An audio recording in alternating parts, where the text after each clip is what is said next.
You got one life, for crying out loud. You might as well just give it all you got. The Deej, Dan Jordan. Your daily dose of reality.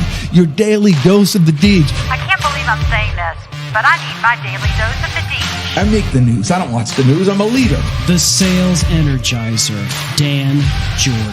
Listen, don't worry how to sell, baby. Worry about why people buy. And it's fun. You don't need a 5-hour energy. All you need is the Sales Energizer. Just when I think it's not going to be as fun as the one before, each one gets successfully better. What's the word I'm looking for? What's it going to take to get you into this car today, huh? And now, please welcome the Sales Energizer, Dan Jordan. Boom! That's exactly it. Do that. Let's do that. Boom! Well, welcome everybody. You know, I feel a little naked today because my man Chris Stone isn't available here, to bounce ideas off of. So I have to use you, the regular person in the car buying public. So feel free, get involved. The way these things work best is if you engage. So, there's a million places to chat and all that. We're everywhere. We're on Twitter. We're on LinkedIn. We're on Facebook. We're on YouTube. And we're on Amazon Live. For all of you Amazon Live, by the way, everybody go to Amazon Live and you can buy stuff and it all is good.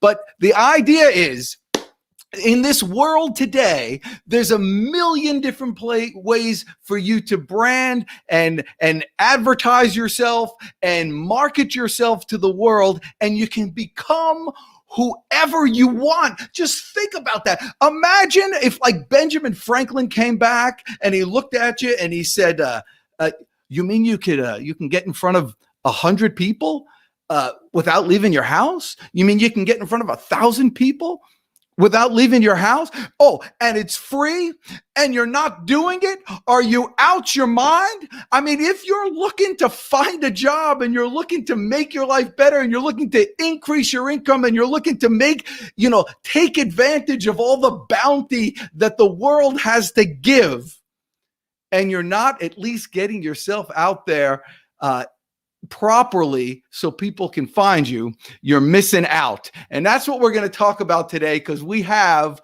probably the world's expert on how to get high income jobs or increase from 6 figures to high 6 figures and above. I've very rarely, in fact, I don't know if I've ever had a guest on twice, but this guy earns so much money for people, I feel like I'd be letting you down, my favorite viewers here, if I didn't bring them back. So without further ado, please help me bring up all the way from England, my man, Johnny Walker. Come on down. Woo! I'm in the room.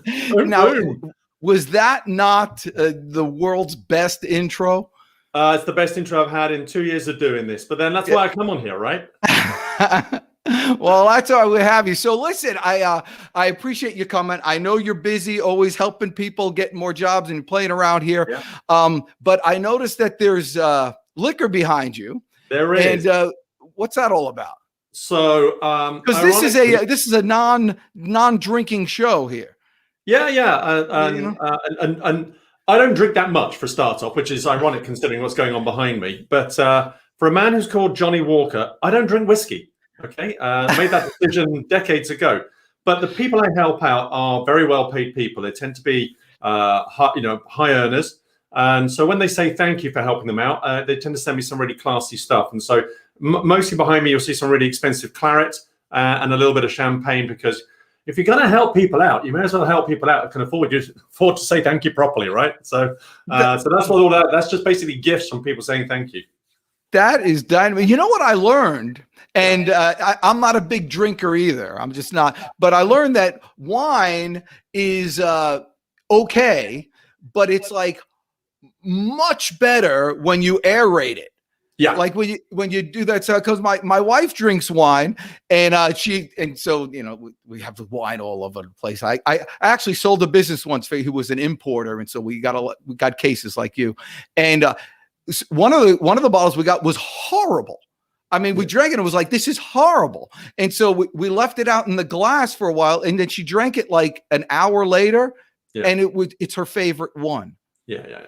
Look, you might not drink a lot of wine, but do you eat steak? Do I eat steak? This is America.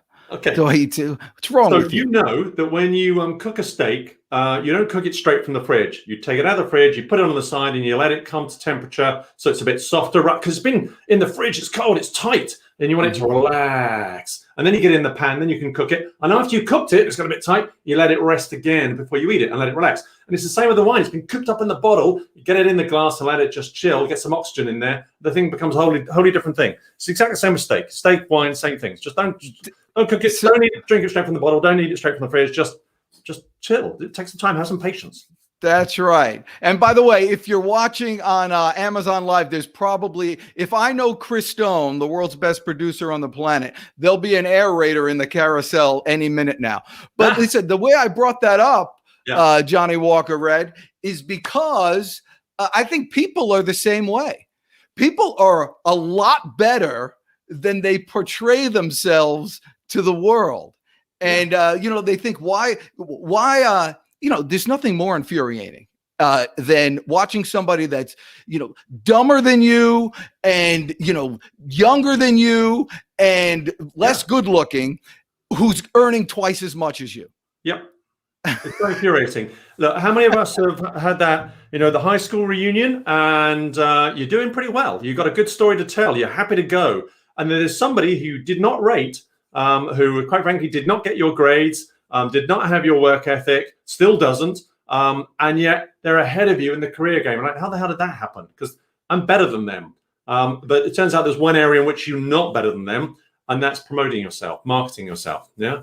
Someone's just bought them for a high. Look, you and I, and this is all salespeople who are listening in right now. That price has got nothing to do with it. It's about the value of whatever it is you've got to the person who's buying it. And that's why umbrellas are always more expensive at train stations than 50 yards down the road. Because guess what? You're not going to do the 50-yard journey to the cheap umbrella shop when it's raining already. You're just going to buy it there and then. It's got nothing to do with price. It's all about the value to you at the time. And so, that person who was able to market themselves better to the person who needed them right then, they're just going to get more money, despite the fact they're not as good as you are at the job. Two different things there: doing the job and getting the job. Doing it, you're probably better. Getting it, you got beat. Dang, that's huge. That's huge. So now in terms of getting it, when you said you're talking about selling in this thing or marketing, you're talking about marketing yourself. People have great difficulty marketing themselves. Unlike that myself, because I kind of like this. I really feel you talked about value. I have this philosophy.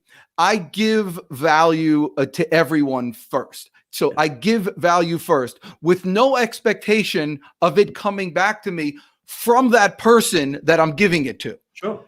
But I have 100% expectation that the universe will fill it in. Yeah. So the more you give out, the more that comes in. How do you do that? How do you give that value without looking like a big oaf that's just saying, look how great I am, look how great I am, look how great I am? So look, for anybody who's been following you for a while, who's in the sales profession, you'll have heard of a man called Zig Ziglar, who coined the quote, if you help enough people get what they want, you'll get what you want, which is money, normally, if you're in sales. And it's the same with Stephen Covey and the 7 Habits of Highly Successful People. It's about finding the something you can be in service to, so you can give, which is a very fulfilling way of living a life. But at the end of the day, when you roll it all back and look at it under detail, it comes down to a single word. I'll be super impressed if anyone gets this word right the first time round. It's empathy.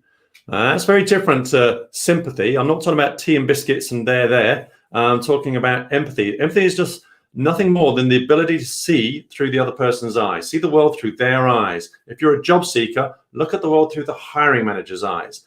They don't care about your skills. They don't care about your knowledge. They don't care about your qualifications. They don't care about any of that stuff. You know what they care about?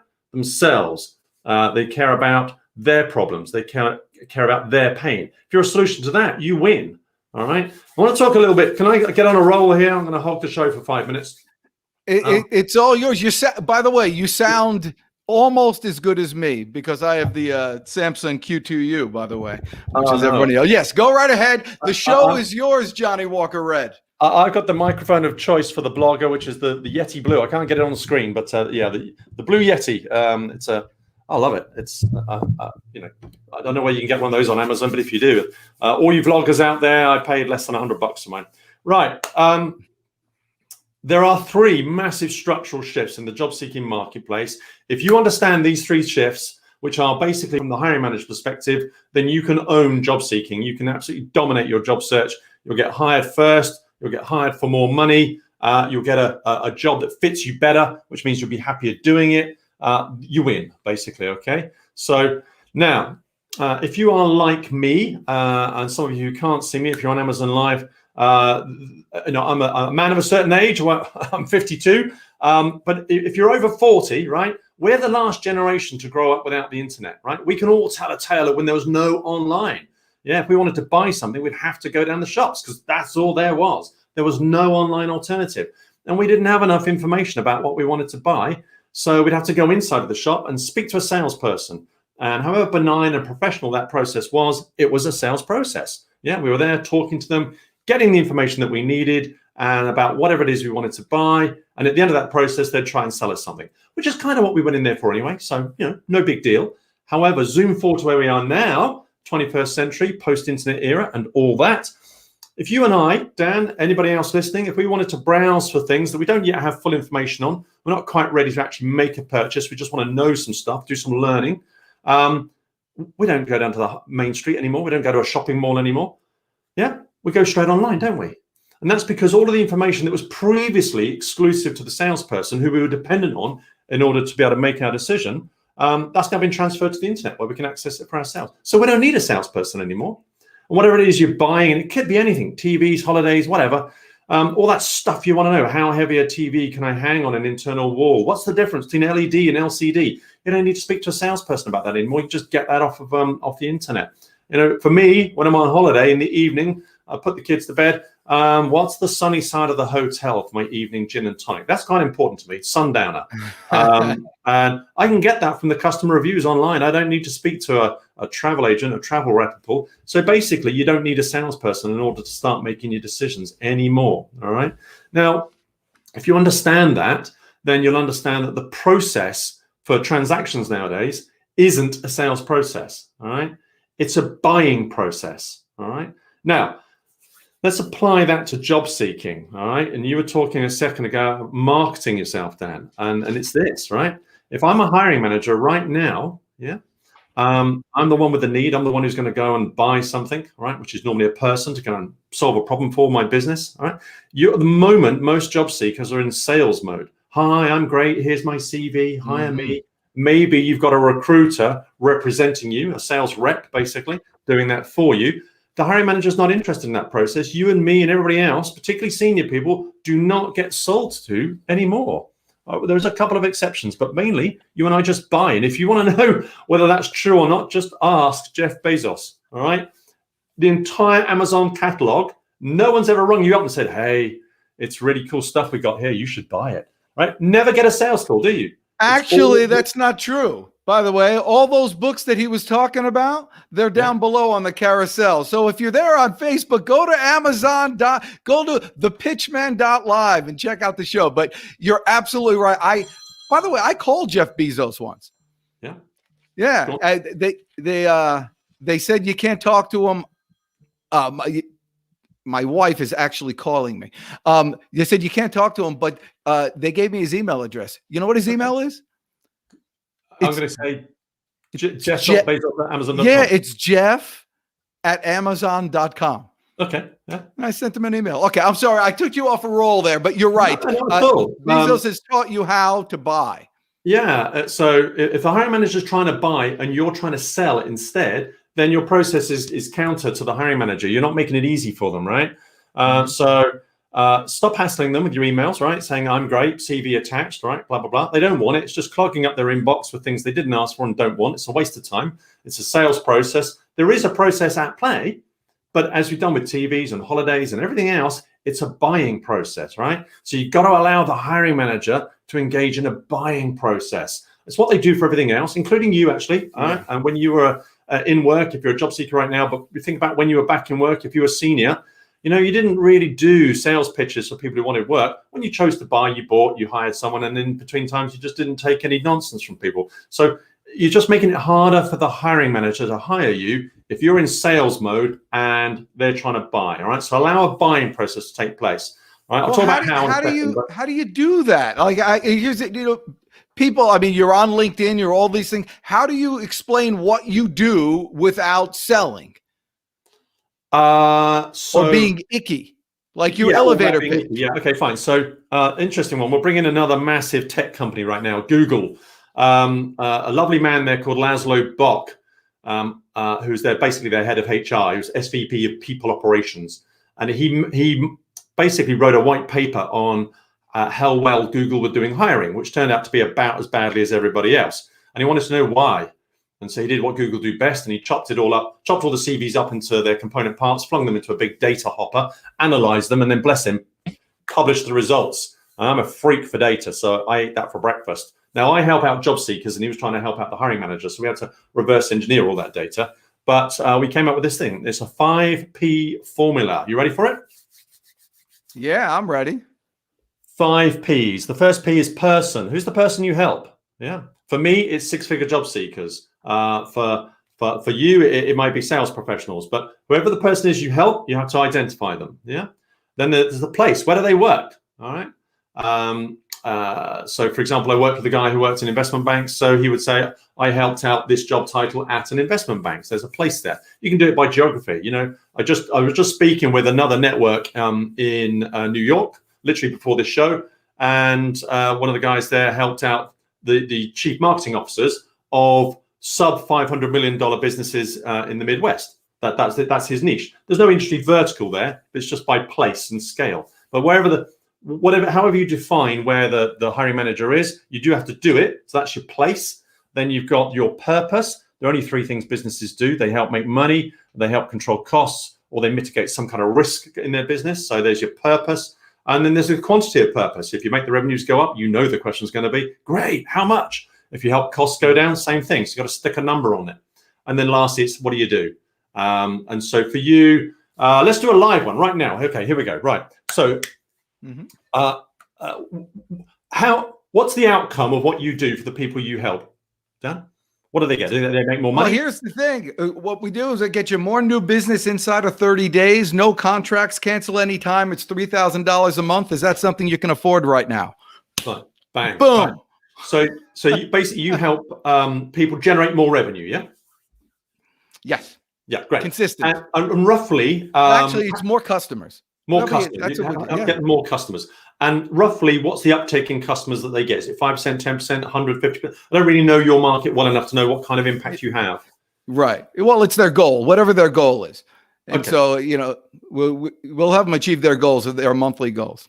Okay, fine. So and it'll be by some kind of sales coaching, etc. Yeah. So that's the process. So who do you do that for? How do we describe the kind of individual who might want that? Software companies. Yeah. And are they software companies who are frustrated with some form of new business sales? Yeah. And are they big mature companies, or are they fast growth companies, or are they in a particular geography, or 1 to 15 million? Say again? 1 to 15 million. Great. And who's the person in the software company who might make that decision to say, I deal with companies that the owner is still deeply involved in. So we deal with the owner. So owner, founder, CEO, that kind of job title. Yeah. Mm-hmm. I help the CEO of sub $50 million software businesses grow revenues by X% by leading and coaching the sales function effectively. That's the 5P formula: person, place, purpose, performance, process. Boom. That's awesome. All right. Now, how do you put that on a LinkedIn profile? I mean, how do you appear on page one if somebody's looking for that? Yeah, there's a bunch of stuff on LinkedIn, but you can put that 5P formula on your banner. You can put it in your headline. You can put it in your about section. But also, you've got to grow your network on LinkedIn. You've got to do some content on LinkedIn. All those things will contribute to your profile going up. But if I'm a hiring manager and I'm scrolling, you know that big rectangular picture at the top of LinkedIn, the one that's behind your profile pic? Yes. Mostly that's blank. Most people don't put a picture on there. The few that do, it's some sort of interesting landscape of no relevancy to the hiring manager. But if you put in text on that big banner, I help you where you are, solve the problem you've got, at the scale you've got it, by doing the thing you want done, a 5P formula, person, place, purpose, performance, process, that's going to stop me scrolling. And that's the one function of your banner picture, is to stop somebody scrolling. It's like the subject line of your email. It stops them, they'll open it. And you want them to open your profile and read it. That is actually, if all you gave us was that was enough.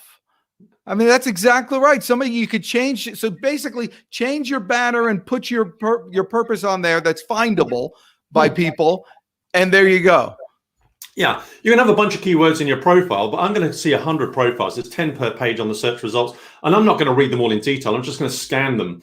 But that banner pick says, read the rest, basically, is what that 5P formula does. And then I'm going to open up your profile. And now you've got them in, right? That's your email subject line. It says, open the rest of this email. And you're like, yeah, I will actually. That's interesting to me. How does somebody, by the way, and you don't have a book yet? No hard book out. There is an ebook which you can get, which is completely free. Chris might better get that on the ebook. And the actual big grown-up book will be on Amazon in a couple of months' time. We're in the middle of all that stuff right now. So that's free coaching, Chris. That's a separate thing I do. I'm happy to have that on screen as well. By the way, for those of you who are missing Chris Stone, he's indisposed. He was helping out a family member in the hospital. By the way, how are hospitals in England? By the way, are they crowded? It got a little tricky about a year ago when we were kind of overrun. But we're getting back to normality now. We've got about half the adult population vaccinated. We're getting into the sort of 40-year-olds and under, and we're relatively close to herd immunity. So yeah, there you go. Wow, Chris. Sorry, Chris. Then it needs to have a little bit of an end on that. It's gfgh.co.uk/7 steps. 7 the number. 7 steps. /7 steps. Well, I mean, so so do you have to wear muzzles out everywhere you go? Do you wear that stuff outside? Yeah, we're all masked up. But you know, look, it's Britain. The pubs are open, so basically we feel like it's normal. Oh, really? So now, when you're in the pubs, are people all masked up in the pubs too? You can only go to the pub garden. You still have to have your beer outside. You're not allowed to socialize inside yet. You know what they need? And I this is the craziest thing. We sell this Levoit air filter or air purifier. Do you have air purifiers in your house? Not as much, and I think we should. You gotta get. I'm telling you, it's unbelievable. Because I'm here in Georgia. It's like pollen central. For those who know, I mean, it's like pollen like you can't believe. You know, as you drive your car, like it's like snow drifts that go on the side. You could see it all over the place. Wow. So all that stuff, you know, gets into your house or whatever. This Levoit thing is like it's my #1 bestseller. You know, we gotta sell the Levoit here.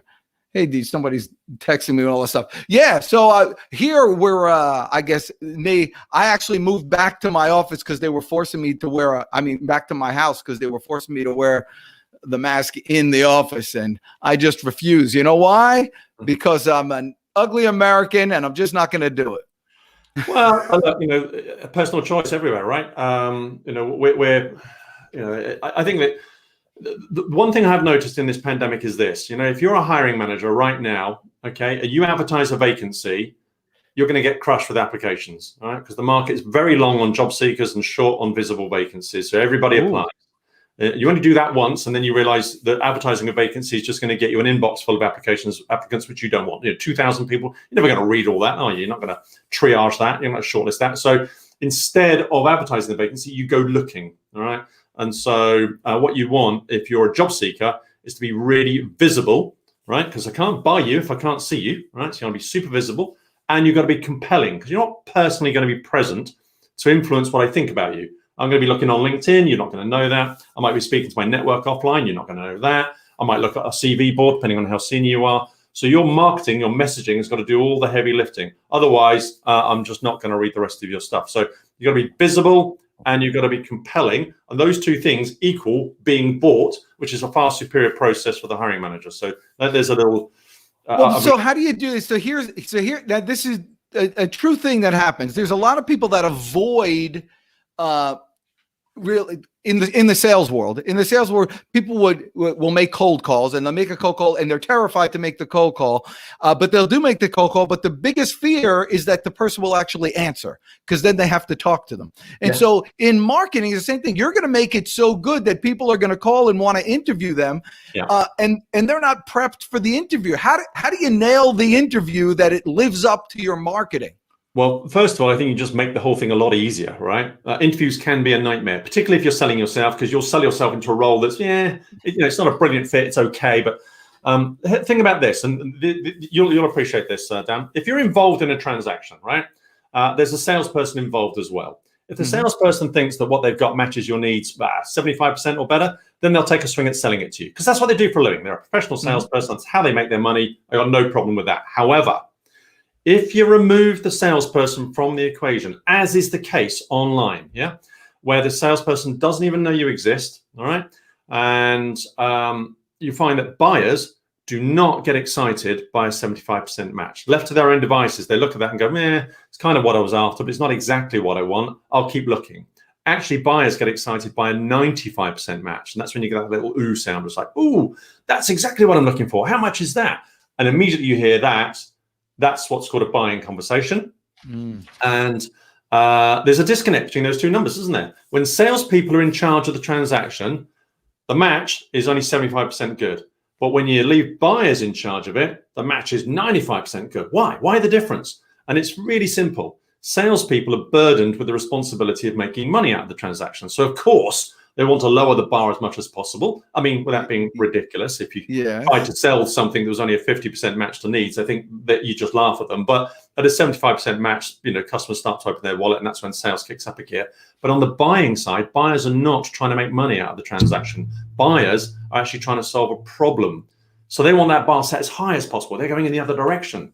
And again, without being ridiculous, I think if you said, no, I'm not spending any money unless it's 100% perfect, you know what, you might wait a while for that. I'm not certain that solution exists. But a 95% match to your needs, there's a reasonable expectation that that solution does exist. So that's what buyers go looking for. So think about that from the hiring manager's perspective. If you're a job seeker right now, you're looking at a vacancy online, you think, I can do 75% of that. Off goes your CV. I've experienced, I'll work the rest out. I'm sure that's all true. But the buyer is not interested. They're looking at that and going, it's kind of what I was after, but not exactly what I want. I'll keep looking. So if they find you online and get your, somehow through your marketing, and then get your resume or CV, as you call it, and then want to set up an interview, how close are they to that decision? Have they already bought you there, and you're just proving that you're not dead?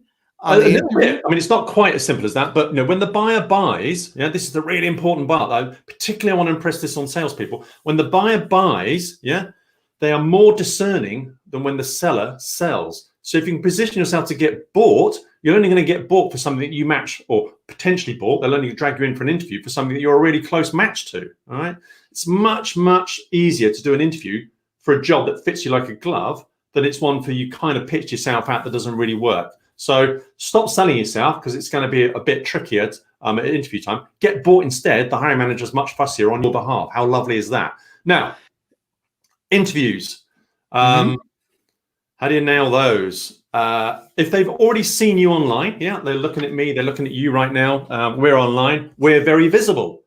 And so they've started to make decisions about whether they like us. They're not going to drag us in for an interview if they don't like the sweary, shouty bloke from England. I'm not going to get that interview. That's okay. I'm not that person's flavor. But if they like it, that's exactly the personality we want in our office. I've cleared that hurdle before they've even contacted me. So they've started to buy into me already. I may have demonstrated some ability, talked about things I've done in the past that are successful. So I have some credibility going. You know what? Mostly when you're rolling into the interview, you're trying not to lose it rather than gain it, because they wouldn't have called you in otherwise. They've done a lot of the buying process before they even spoke to you. Well, so how do you do that? Because a lot of people will lose it. In the sales world, people talk them out of sales, themselves out of sales all the time. Yeah. How do you not lose it? It's about empathy again. This is about seeing the interview through the hiring manager's eyes, right? Do not bore the crap out of them with your skills, your knowledge, your experience, your qualifications, you. They don't care, all right?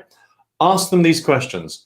What's the big challenge facing your business right now? In your case, if you're asking that question, Dan, they're going to tell you, we want more revenue. Okay, fine. How's that impacting the sales function? They're making a lot of outbound calls, which is costing us money, and we're not closing as much as we want. We've got a lot of waste in the pipeline. Those things don't convert. Okay. So how's that impacting your role as head of sales? You know, I'm getting my ass kicked by the CEO. It's annoying because I want to go and do strategy stuff, and I'm doing operational stuff in sales, training, which quite frankly, I shouldn't be doing. Okay, so that's annoying you and it's embarrassing.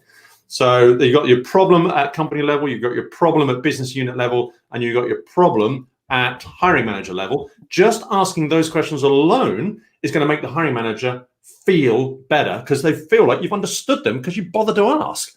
None of this basically, it's a sales call. The interview in your mind is a sales call. I totally agree with this. Yeah, absolutely.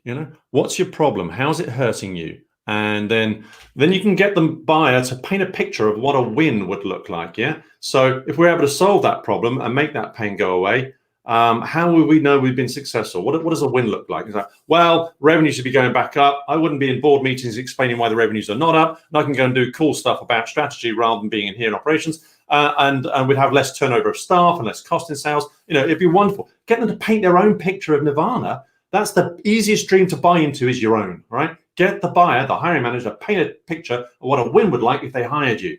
And then you can ask them, so why aren't you getting that right now? What's stopping you from achieving this right now? It sounds fabulous, Dan. What's stopping you? And you're like, well, I don't have the right people, training, technology. There's something that's missing that you can bring to the party that they don't have. And then you can start to talk about you, because you have the problem, you have the pain, and you have the win, and you have the gaps that they've got in their skills, capabilities, etc. that you can then be a solution to. At which point you can just sit there and say all that. I can help make your revenues go up by whatever it turns out to be, $5 million or whatever. Really great. And I can stop you feeling embarrassed at board meetings, and I can stop you being frustrated with your sales team, and I can reduce your costs in sales turnover, staff turnover. And like, wow, this is great. And they're going to ask how. Nobody's going to sit there and hear that there's a solution sat right in front of them and not ask how. And once they've asked how, they're buying you. And now, so what's the purpose then of that interview? Now, this is done over the phone, right? This is done with Zoom, I guess, right now. Yeah, video interviews are going to be the way forward for pretty much everything right now. Yeah. All right. So what do you suggest they do in terms of their background, in terms of their microphones, in terms of their appearance? How do you dress? How does somebody conduct themselves on a Zoom interview like that? Yeah. First thing first, the most common thing I see is people put their laptop down on their desk and then they look at the screen. And the problem with that is it's below you. So the person on the other end of the video call is looking up your nose. Don't do that to them, all right? In a normal interview, in an office, they'd be at the same level as you. So just make sure the lens is at your eye level, all right? Eye contact, goodness sake, help that happen. The second thing is, and if I put my glasses on, it's the same as Dan, opposite our faces right now. I do this and do that. There you go. You can see those little circles there. There's just like you're seeing right here. Yeah. With the yeah. And so just get some light in front of you. I'm failing this interview. Yeah. Do not have the window behind you, because your face will be in a shadow, a bit like a Bond villain. You don't need that, right? That's not helpful to the hiring manager. So lighting in front of you, yeah, and lens at eye level. Microphones, look, you've got yours. What's yours again? The Samsung? Yeah, this is the Samsung Q2U, which is, again, $70. Oh, wow. I guess dollars. I don't know how many pounds is that? Probably 90 pounds. No, less, 50. So a mere 50 pounds. Yeah. Yeah.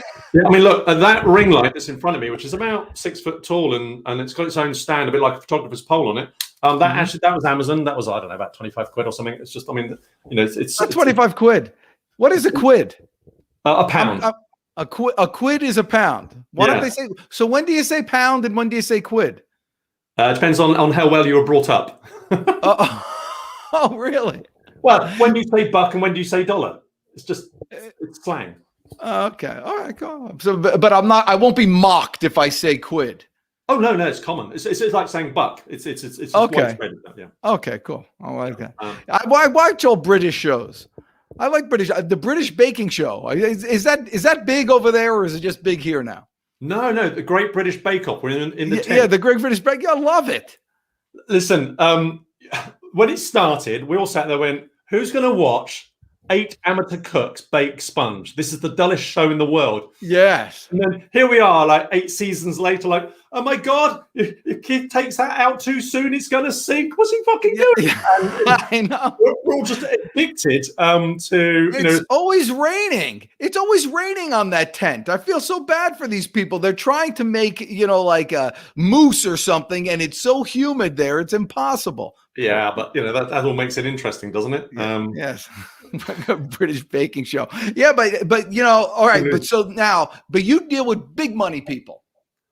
Yeah, By the way, I should tell my people on Amazon, all that baking stuff is available on the carousel below. Just play around. I have it's lunchtime here. What time is it by you? It's dinner time. We're 20 to 6. All right, so it's lunchtime here, and I'm in the basement, and I just started working again from the house. It drives my wife crazy. And so what I do, because I go up and down and all that stuff, and I'm eating all that stuff, and so just to please her, I have So I have my Vitamix over here. Always have the Vitamix so I can make my smoothies down here. Nice. I got a rice cooker. You can't see it because my Q2. I got my rice cooker over here. So when we're done here, I got all stuff and chicken in there, all this ready to go. I make my own lunch, so I don't have to go upstairs. So she has to find something else to be angry about me, So I'm my whole life is trying to avoid getting yelled at for something here. But here, so big time jobs. How does somebody negotiate like big? If I'm already making a 350 quid, you don't say quid when it's 350. Well, 350,000 pounds, we wouldn't know. Okay, how could I show value enough to jump me up to 500,000 pounds? Yeah. What's the difference in that person?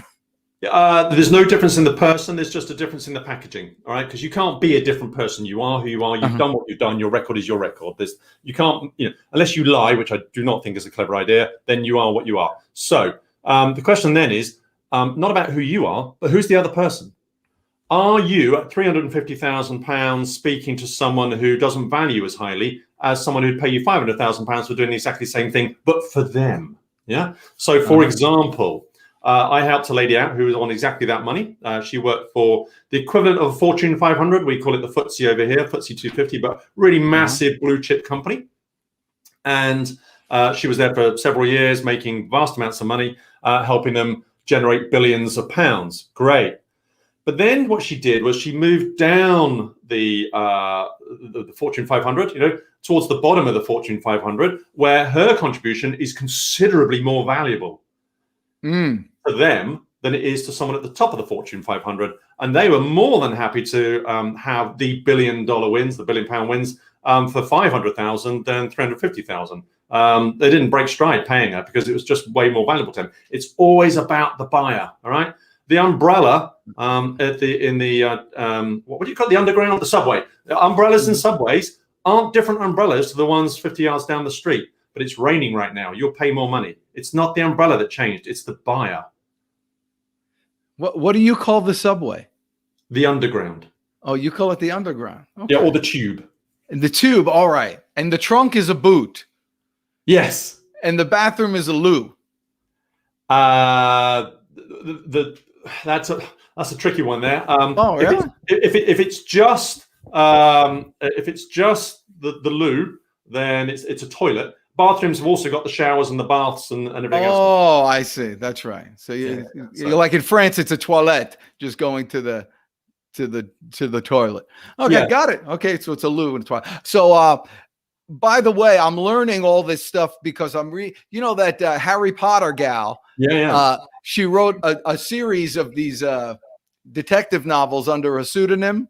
Yeah, that's right. And so I'm in the midst of reading all this now. And my wife and I are both reading it different. So we talk to each other in British. We say quite nice a lot. It doesn't mean anything. But so I'm really. I have a long-standing nerdy conversation with a copywriting friend of mine. What does nice mean?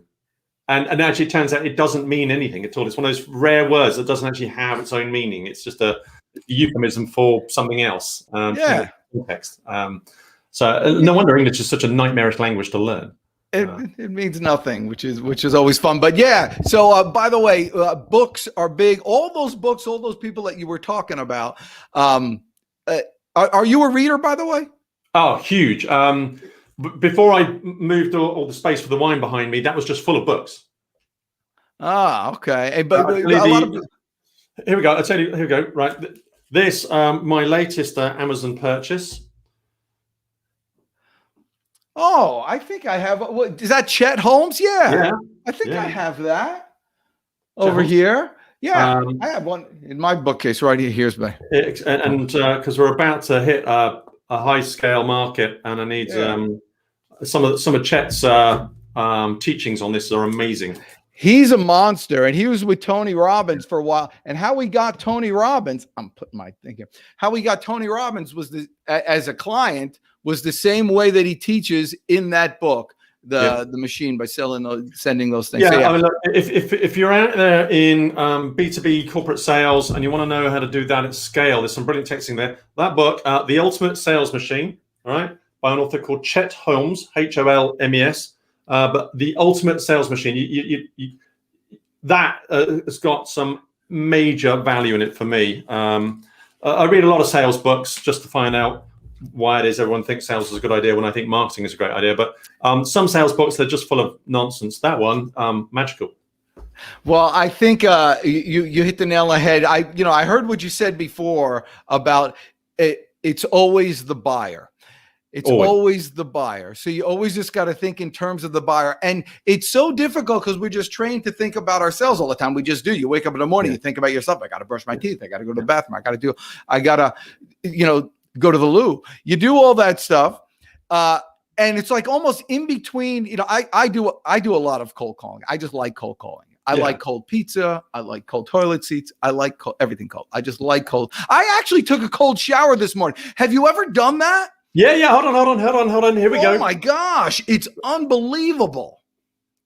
Oh, that guy's a nut. Yeah, that guy, I know that. That guy he really goes crazy. He sits out in the snow, but it's the same concept. So I like cold. So I was what was I? You ruined. I had a great story to tell that you've ruined, Johnny Walker Red. Oh, sorry, man. In turn. All right. Well, whatever case, it's always cold calling. It's always about the buyer. And so you want to go in there. So in that frame, sometimes people always ask, what do you do? And you have to build a kind of elevator pitch right away, or you need to prepare or have your elevator pitch. How do you craft that? Is that with your perfect, is it the same as your banner that you talked about earlier? It's exactly that. If I walked into a room right now, big room of people, networking room, we're all wandering around with a glass of crap wine, and we're talking to people we've never met before. We've all got a little name badge on. I squint at yours and say, oh, Dan, is it? Okay, then, Dan, lovely to meet you, Dan. What do you do? That 5P formula is the first thing that should come out of your mouth. I help. So do yours. Do your elevator pitch. So I help six-figure job seekers get their ideal job faster for more money without having to sell themselves. And if you're not if you're not a job seeker, if you're not on six figures, if you don't want to get your job fast because you're not bothered, if you don't want to make more money and you don't want to do it without sales, I'm not your guy. But immediately you think, yeah, no, I do want all those things, then I'm going to be relevant to you. And that just allows me to work the room, because if upon hearing that 5p formula, the person you're talking to is going to do one of two things. They're going to say, that's great. How do you do that? Which means I'm relevant to them. Because no one asks people how they do things if they don't really care, right? But if they ask how, then you know you've got a potential buyer on. If they say, that's interesting, what about this wine, eh? Or whatever, and just move the conversation on because they don't really care how I do something that they're not interested in, then you can end the conversation and move on. And you can work a room really fast with that 5p formula. And if you've got someone opposite you who's hell-bent on telling you their life story, end them with the 5p formula. So great. So sounds magical. Who do you do that for? Person. Great. And where do you do that? Place. Great. And what kind of win do they get? Revenue, cost, risk. There's your purpose. Wow. What scale do you operate at? Well, it's 15 million. Fine. There's your performance. How do you do that exactly? Well, I do it by this process. Get them to answer the 5p questions. You'll know whether or not you want to spend another minute with them or not. You have got to, I mean, this is money. What if somebody wanted to reach you? Will you respond to emails? What do you got going on that you could help people? And how much quid does it cost? Okay, fine. So actually, I prefer not to let anybody spend any money with me at all until they've worked out that they should. And at the moment, you don't know me. So the best thing you can do right now is go to gfgh.co.uk. The GFGH stands for the name of the program I run, which is called Get Found, Get Hired. So gfgh.co.uk /7 steps. That's the number 7 and the word steps. And you'll get yourself a free 50-page guide on how to get your ideal job faster. And you get that for free. Okay. If you do that, then you might also want to come on a free 5-day coaching program. I do them completely gratis. There's no catch to that at all. Takes 5 minutes to 30 minutes a day. The link for that's on the screen right now. And at the end of that week, you'll know exactly what it's like to work with me for a start off. I swear a bit when I'm in closed groups, but less than I am now. I'm out on the public airways. But when I'm in closed groups, the language gets a little fruitier. And I'm quite assertive. And that might not be your thing. And if it's not, that's okay. You've got to make a qualified decision there that I'm not your guy. That's okay. But if I am your guy, you'll get to find that out without having to spend any money. And that's useful. Also, I give away a ton of value in those 5 days. It's 5 to 30 minutes a day. And at the end of it, you'll know whether or not I actually know anything about what I'm talking about. And you go, do you know what? That guy really does know what he's talking about. And we're de-risking your decision to work with me for the entire 5 days. And at the end of it, there'll be an opportunity to continue to work with me. And if you do, you do. And if you don't, you don't. You're all grown ups. You know what you're doing. But I have so many East Coast and West Coast clients right now. We've actually moved all of my support calls and everything I do to the afternoon in the UK, because then it's in the morning in the US and I can fold everyone in. So actually our US market's our fastest growing market right now.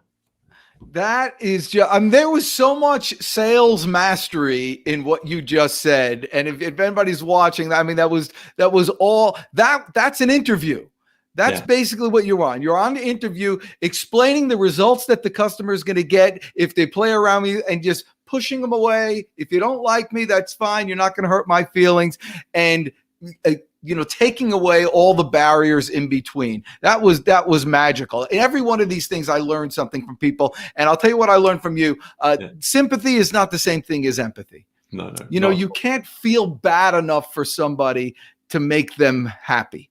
You can't feel sorry enough for somebody to make them well if they're sick.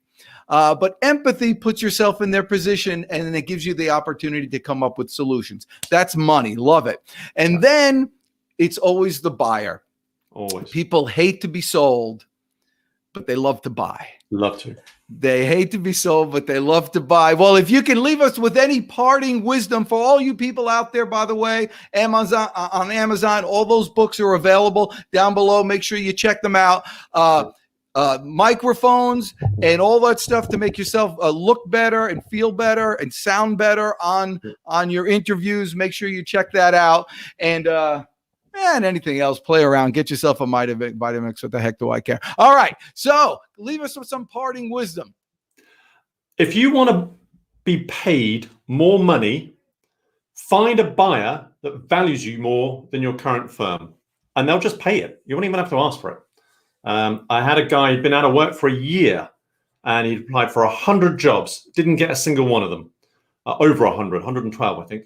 And so we repositioned him in the marketplace, and in putting him back out there, he didn't apply for a single job. I refused to let him, but 4 people found him. And one of them said, how much money do you want? He told them the number, which was slightly more than he was on. And when he got the offer letter through, included in the offer letter was share options, weren't even discussed at interview. They just threw them in. Yes, so it works. I think better buyer. Stop chasing stuff around the block, desperate to sell yourself to them. Get them to come to you. Find a better buyer. That's terrific. I can't tell you how much I appreciate you coming on today, adding some British class to this show. Chris Stone, I thank you so much for putting this together. I know you're at home and all that stuff, and still taking the sleepers out of your eyes, but still he comes through in the clutch. That's what we do here. We make things happen at the end. And for all you people watching, just remember, you're the best. I'm the Deej. Go get them today. Woo!